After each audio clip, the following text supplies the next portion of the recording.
نحمدہ ونصلی ونسلم علی رسولہ الکریم۔ حاجیوں سے جب بھی ملاقات ہوتی ہے، جو لوگ حج کر کے آتے ہیں یا عمرہ سے واپس تشریف لاتے ہیں، تو ان کے گھر میں جب بھی جایا جاتا ہے تو دو چیزیں پیش کی جاتی ہیں، ایک مدینہ منورہ کی یا مکہ مکرمہ کی کھجور اور دوسرا زمزم کا پانی۔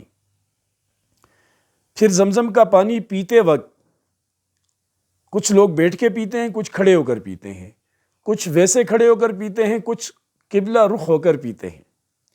تو سوالات بھی پوچھے جاتے ہیں کہ زمزم کا پانی کیسے پیا جائے، بیٹھ کر پیا جائے، کھڑے ہو کر پیا جائے، آیا قبلہ رخ ہو کر پیا جائے۔ تو عزیزان محترم،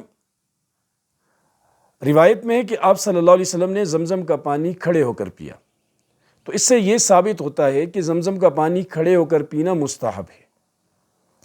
اب اس کے جو آداب ہیں، اس کو کیسے پینا چاہیے؟ ایک تو یہ کہ انسان کھڑے ہو کر پیے، مستحب ہے، قبلہ رخ ہو کر پیے، بسم اللہ پڑھ کر پیے، 3 سانسوں میں پیے اور آخر میں الحمدللہ کہے۔